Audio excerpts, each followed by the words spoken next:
En ce 3 décembre, nous célébrons les 8 ans de la charte handi-streaming qui fut ratifiée le 3 décembre 2015, entre autres par la COCOF.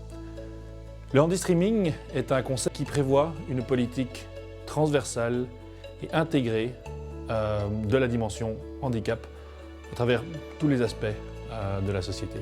Donc c'est très important, je pense, de pouvoir insister sur le préventif, dans le sens où ça vise justement à pouvoir garantir à tous les citoyens un accès et des traitements égaux, peu importe leur situation ou non de handicap.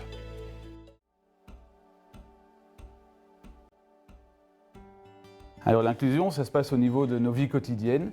Qu'est-ce qu'on peut mettre en place pour inclure les personnes en situation de handicap dans les activités de tous les jours, que ce soit au niveau de notre travail, avec les collègues, que ce soit dans nos activités de loisirs, les mouvements de jeunesse ou l'école, ou les activités sportives et les activités culturelles.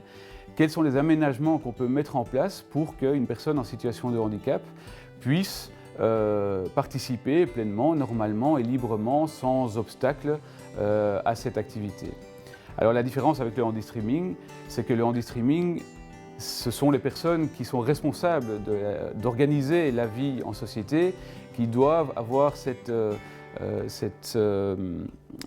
préoccupation pour les personnes en situation de handicap, alors que dans l'inclusion, c'est chacun au quotidien dans nos vies respectives.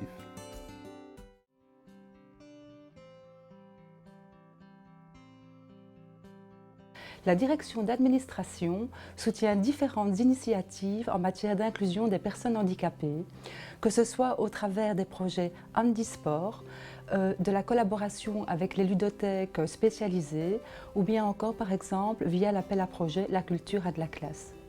La direction d'administration soutient également différentes initiatives en matière de handi-streaming, en danse, musique, théâtre ou arts plastiques par exemple, mais également via les ateliers créatifs bruxellois qui, ne l'oublions pas, accueillent régulièrement des personnes en situation de handicap.